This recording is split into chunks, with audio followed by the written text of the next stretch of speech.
Imam besar Al-Ghazali pernah mengisahkan salah satu mimpinya. Dalam mimpinya tersebut, Imam Ghazali menceritakan amalan-amalan soleh yang pernah dilakukan semasa hidup sebagai bekal menghadap Allah. Kisah tersebut diceritakan ulang oleh Syekh Nawawi Al-Bantani dalam Naswa'iul Ibad. Saat itu di dalam mimpinya, Imam Ghazali mendapat pertanyaan tentang apa yang dilakukannya hingga bisa menghadap Allah Subhanahu wa Ta'ala dan sampai pada Allah. Lalu Imam Ghazali ditanya soal bekal apa yang dipersiapkan olehnya sebelum menghadap Allah. Amal apakah gerangan yang membawamu menghadap sampai ke hadiratku? Imam Ghazali lantas menyebutkan seluruh amal kebaikan yang pernah diperbuatnya selama di dunia. Namun, dikisahkan ternyata Allah tidak menerima seluruh amalan yang disebutkan oleh Imam Ghazali tersebut. Tidak sampai di situ, Imam Ghazali akhirnya menyebutkan satu amal sederhana yang pernah dilakukannya. Amalan sederhana yang dilakukan Imam Ghazali ternyata adalah menolong seekor lalat. Ternyata amalan inilah yang diterima oleh Allah di antara banyaknya amal soleh yang sudah dipersiapkan Imam Ghazali semasa hidupnya.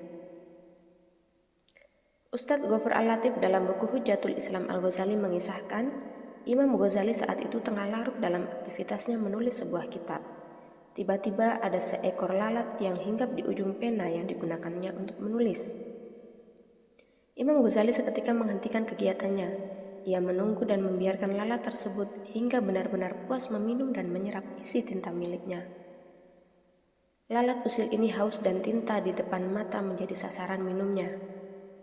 Al-Ghazali pun merasa kasihan lantas berhenti menulis untuk memberi kesempatan si lalat melepas dahaga dari tintanya. Demikian penjelasan buku Hujjatul Islam di Al-Ghazali tersebut. Setelah Imam Ghazali menerangkan kisah tersebut, Allah berfirman, "Masuklah kalian semua ke dalam surga bersama hambaku yang memiliki sifat belas kasih." Kisah di atas menunjukkan bahwa ajaran Islam mendorong umatnya untuk menyayangi hewan. Bahkan menempatkan mereka yang menyayangi hewan pada posisi yang mulia di sisi Allah, sebagaimana disabdakan oleh Rasulullah. Di samping itu, semoga kisah ini dapat memotivasi kita semua dalam mempersiapkan amal-amal soleh sebanyak-banyaknya. Sebab kita tidak pernah tahu amalan mana yang justru menjadi pengantar kita sampai di surganya Allah. Wallahu a'lam bishawab.